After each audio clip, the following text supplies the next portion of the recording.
What does it say about a nation when their Thanksgiving is based on a story that never really happened, but is such a strong part of its collective imagination? As we're approaching the Thanksgiving holiday and starting to think about things like gratitude, especially as we're entering all of the holiday seasons, let's take a moment and really think about what Thanksgiving is, what gratitude is, and how those two ideas are intertwined. Today, as we walk together down Creation's Paths.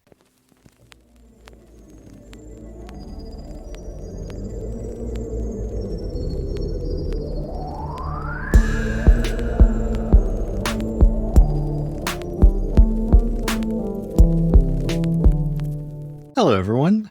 My name is Charlie, and I am a Christopagan druid and priest of Bridget.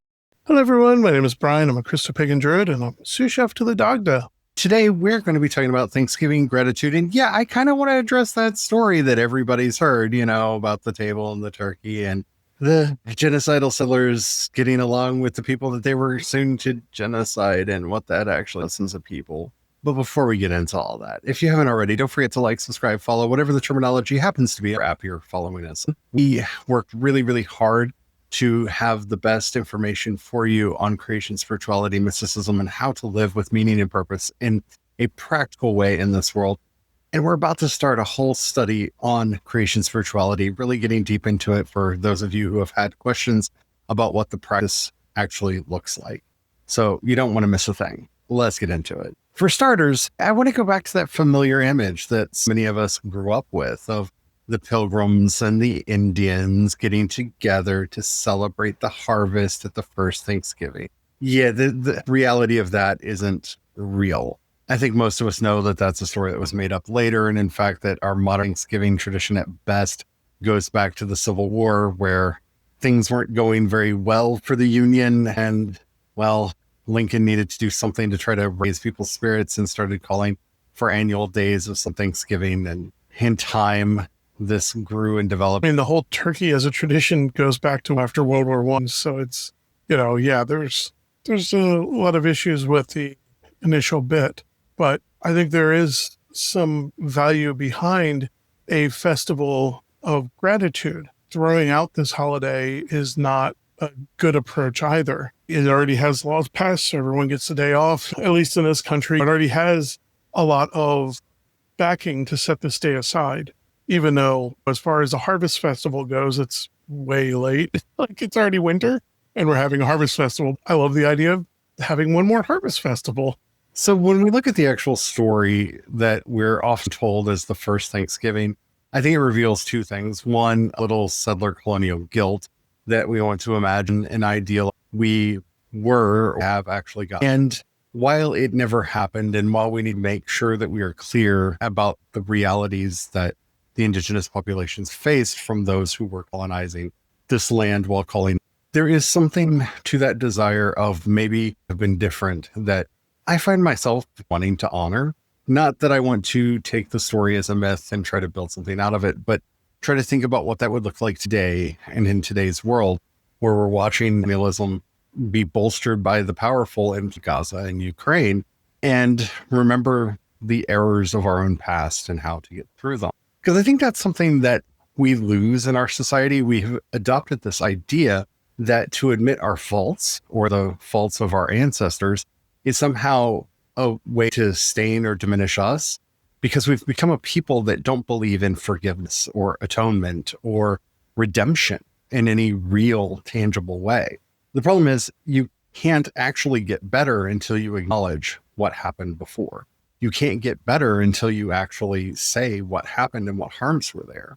Yes, it's important for us what we did, that without moving past it or brushing it aside, to also find things that we can be grateful for.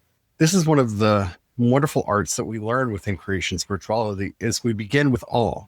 And for Thanksgiving, basic gratitude. We make enough food to feed the world. That's amazing. I mean, yeah, we don't do it because wealthy corporations want to afford that wealth to themselves. And so they throw away a lot of that. People go hungry because it bolsters their bottom line. And that's something we really, really need to work on. But we live in a world where famine less likely because of the work we have collectively. And that is something to be grateful for. In a world that has so many medical advances that is to be grateful for. We live in a world that is, despite what other people want you to believe, far safer world that we came in on. I remember the 80s and 90s. I remember the constant fear of and the actuality being mugged and beaten up on the street. Things have changed a lot. And even with the backsliding that's currently happening, one of the things that's really changed the most is that we're seeing it now. I'm not trying to say that what the current administration is doing isn't bad, but other administrations have done this in the past. It rarely made the news because everyone didn't have a camera on them. And that's something to be grateful for, that we all have a camera in our pocket. We have the ability to film and photograph and broadcast to the world events that are going on around us. And it can be hard to feel gratitude because often what we're seeing is horror and terrors that harm us emotionally. The fact that we can see it now means that it's something that we can change. You see, everything in this life is a mixed bag. The Heart Sutra says that nothing is born stained or clean and true. And to expect every technology, every experience to be pure and unblemished and without stain or completely anything good is problematic in itself. Learning to cultivate gratitude is learning to find those bright spots, those things that we can and should celebrate, those moments of awe. Yeah, I'm not happy about a lot of the videos and images that I've seen. They make me angry. They make me mad. But I am supremely grateful that we have the technology and the means for me to see them because we didn't in the past. And these things happened in silence. They happened in the shadows. It adds more validity when somebody's sharing their story. Because before, when you heard an outlandish story, it's easier to just go, that's a crazy story. They're just embellishing or adding stuff to it, sensationalizing it. But then when you can see it, it helps to support that claim. I remember when I was younger in the 90s, federal troops going into a home and holding a little boy named Elian Gonzalez at gunpoint. The thing is, there were cameras there that caught it. And one of the things I kept hearing in the media at the time is you just don't understand how often this happens and nobody sees it. In a way, we were lucky to be cameras there, caught this moment where the government, and it took a while for me to understand what they were talking about. And I talk about this a lot, this idea of normalcy. We have a normality bias that the world that we live in is for everybody. Patrols have been going around and round people up for decades, centuries, really, if we want to think about what we did to the native population, but there weren't cameras there. And what I'm trying to get here is I know what I'm saying. Gratitude is the practice of those things that we can be grateful for. And while I am upset everything that's going on, I have an immense amount of gratitude that I can see it. I'm grateful for the phones and the technology and even the platforms, as flawed as they are, allow this information to go out. And that's the art of gratitude we have to learn to balance all of the other things experiencing in life. We have to be able to see what's good, even when it is surrounded and enmeshed.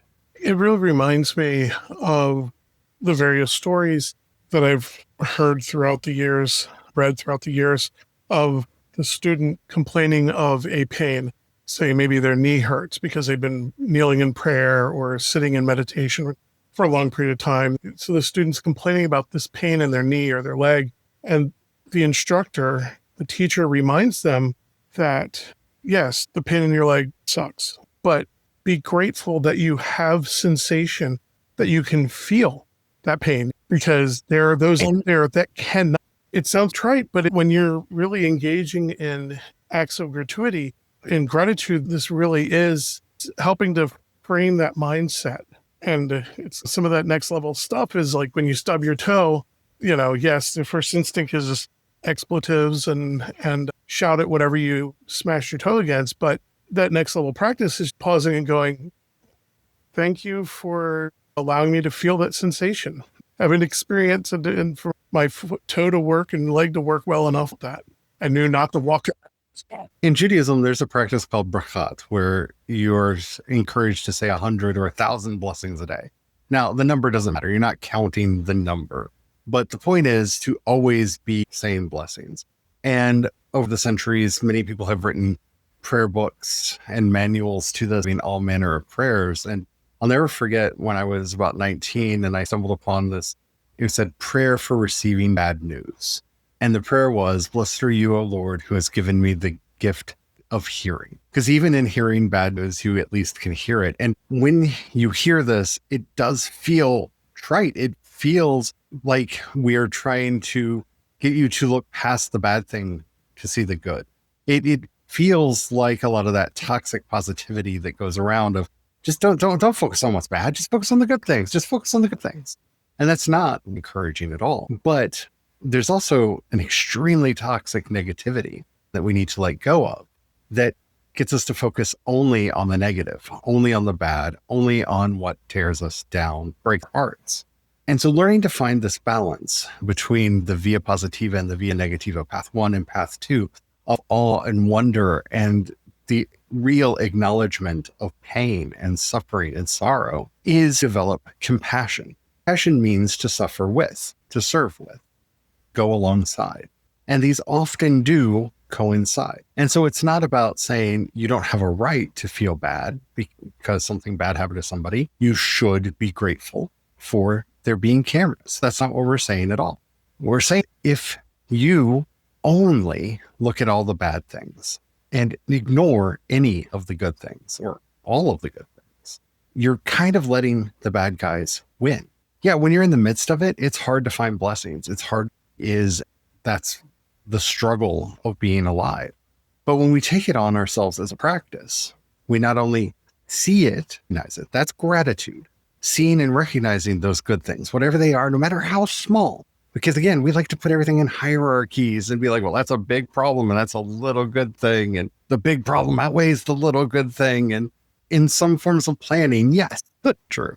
But because a little thing is small and a bad thing is great, the little thing is what gives us hope, courage, and strength so that we can do what is necessary to combat the big bad thing. And that's what Thanksgiving is about. Thanksgiving is not merely the act of sitting back and saying, I am grateful for, I am thankful for, blah, blah. But if we've learned anything in our practice of creation spirituality, it's that actual true proper Thanksgiving leads us into first the third path of via creativa, where we figure out how to be creative about this. We bring our imagination to it and we bring our whole selves in to find an interesting way to make that happen. But then going forward or into that fourth path so that we are now actively working to bring celebration and justice. Remember, celebration and justice walk hand in hand on the path together. Celebration is what refuels us and renews us and gives us strength and breaks us away. Justice work often breaks us down and leads to burnout. So you have to go hand in hand, finding things to be grateful for and enacting that in an imaginative, creative way in celebration and oasis where we can renew and revitalize ourselves. When we're not actively looking for ways to find that renewal, to find that refreshment, yeah, we're going to get burnt out, we get broken down, and we're going to end down in the end. That's what makes Thanksgiving. This time of year, we're in winter now. This is a time of planning, preparing. We're almost into the darkest time of the year. That's planning and preparing for next year. Part of that planning is being grateful, celebrating, even though for us, this is our last harvest of the year. I have no problem with it being in winter because we're being grateful for all that we've harvested. It's also informing us and helping us do that planning and preparing so that we know what we need to do next to get ready so that when the planting seed time comes around, we can sow those seeds and have an even better harvest next year. A harvest of things that we want and need. That really is one of the main spiritual functions of gratitude. When Brian says that this is our last harvest, we just harvested our ever Sunchoke because we both love Sunchokes. We planted them, having never grown them before. We had no idea what we were going to get, but we were told to wait until the first hard frost before we harvested them. And so we did. We waited for the first hard frost and then harvested them. And oh, did we get to live the psalm. They were magical. They were wonderful. They were delicious. They brought life to us. And we have a bunch of them to take with us through winter. And we were very grateful for all of the work that went to bringing them about and getting to that harvest. But also part of that gratitude we started as an act of Thanksgiving, if you really think about it, trying to decide what setting aside for next year to plant. Or are we going to plant more? I think we should plant more next year. I think we should, Brian started talking about how he wanted to plant them different because we gathered the harvest. We're grateful for what we got. And in this act of Thanksgiving, started thinking, how do we give back to these plants, to the earth that they grew in? And how can we have more of them so that we can have more year? That's the pattern. We say it all the time to the point where I'm afraid people are going to just think that it's a formula. I don't know, maybe it is. It's the pattern that we do. You collect the seeds, you plant the seeds, you tend them and help them to mature, then you harvest. And from that harvest, you measure your bounty, and then you take that bounty and you sow it again for another harvest. That was the thing we looked at. We did not get as much as we initially thought we were supposed to get, but we didn't focus on the negative. We were grateful for what we had, and we made plans knowing it could be better. We saw how close we planted them too close together. We saw what we did right and what we did wrong. Again, I said at the very beginning, right? You have to measure and be honest and be full in the situation. But again, focusing on that gratitude, have a whole bunch of sunchokes to get us through for a while. That's food that we don't have to buy. That's food that we already have, that we can myriad of things. Sunchoke chips, highly recommend it. Just a couple of minutes in the deep fryer, just slice them up overnight, put them in there. And I know I have a reputation for having thoughts about potatoes. No, I don't ever again. I want these. They're sweet, they're nutty, they're full crunch. Let's go find ways to be creative, find ways to celebrate and have gratitude. That's the power. That's what we're looking for. That's what giving is all about. And I know that people say, well, it's the time to get back together with me. It isn't. I know this might be controversial for me to say, but if your family is draining and negative and harmful to you, for a lot of people, find your chosen family, because family are there and support you. Family are who help you out. They're not the ones that you're necessarily related to by blood. Don't be afraid, and keep in mind that this is a feast day. You're setting it aside as a feast day. You're creating a sacred space. Along with creating a sacred space, you're setting up that boundary. What is acceptable in it and what is not acceptable in that sacred space.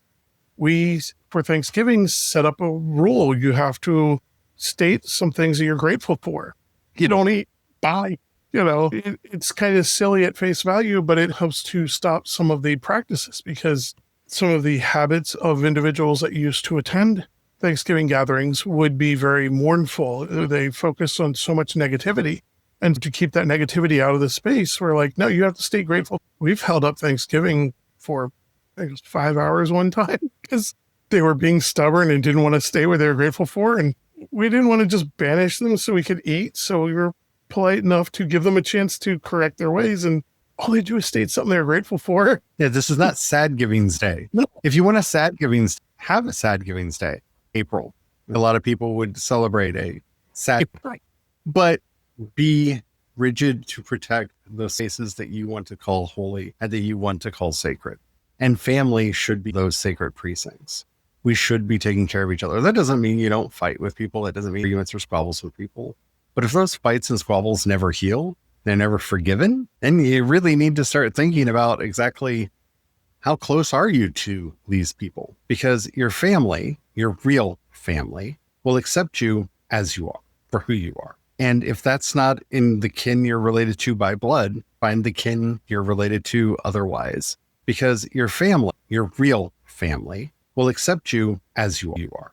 And if that's not in the kin you're related to by blood, find the kin you're related to otherwise. There's a lot of family members out that we ignore at our own detriment because they're not related to us by blood. To quote the full statement of the old adage, the blood of the covenant is thicker than the water of the womb. Those people that are there with helping you out, that are actually interested in your betterment, those are the people to hold close. So I hope we've used something to help you understand how to practice Thanksgiving and to get a bit more meaning and purpose from it. I hope that we have given you some things to think about gratitude and how to find gratitude even in some of the places and times. Even this year, there's a lot that I'm grateful for, even though there's a pagan percent. We're probably going to have just to deal with certain things so that we can clear them out of our heart. And, maybe Hex-Giving should also be a national holiday. Sometimes you got to make space for goodness to come in. Sometimes that's getting rid of the bad. In our last episode, I made mention to the fact that we are going to be starting a study together on creation spirituality, and that you can go over to wisdomscry.com and find the full text of our new book, CreationsPaths. I know, creative name, and actually get a jump on all the things that we're going to be talking about. We're going to be starting with the introduction and then moving through the book in future episodes of the podcast. There will be some breaks in the study for other things, seasonal events and other topics that need to be discussed. So if you want to get ahead, you can head on over to Wisdom's Cry. There should be a link in the show notes for this episode to that, and read ahead and contact us through our socials, either on Blue Sky, through the comment system over at CreationsPaths, or in the chat over there, and let us know what your questions are. We answer them if you have any. I'm really looking forward to this. I had a lot of fun writing this book. If you want to get ahead, you can head over there and start reading along in the book. If you just want to be surprised, by all means, enjoy the ride with us as we go through Creation's Paths, a primer to creation spirituality. I hope you're looking forward to that as much as I am. It's a primer, but it's also going to get in a little deep on a lot of things. So while you're at, don't forget to like and subscribe. And if you have any questions, please leave them in the comments. If you're listening to us on YouTube, Spotify, or CreationsPaths.com, you can leave a comment right there. If you're listening to us anywhere else, even if they say you can leave a comment, they don't notify us, so we won't know. But you can leave a comment there anyway, because engagement is magic. And then head over to CreationsPaths.com, click on chat, and you can leave a message there, and we will see it, and we will be able to get back to you. While you're there, if you happen to have a few dollars, you can pass our way. We offer monthly and annual memberships. You can also support us on Patreon and Ko-fi. I am CE Dorset on both, and you can support us using the Cash App hashtag CreationsPaths. Thank you to everybody who does that. We are ever so grateful. Thank you so much. You all really do help us keep the lights on, keep a roof over our head, and food on our table. If we've ever said anything that's helped you out, please share it with others. That helps us out more than you know. O most holy blessed one, who shines through our hearts and animates us with your grace to continue doing the work of restoring this world into the glorious kingdom of God. Help us to find gratitude and to perform thanksgiving so that we may rejoice in the harvest that we have and prepare for the long winter months, so that when it's time to plant seeds again, we can set ourselves up for a bountiful harvest in the world to come. Amen. Amen.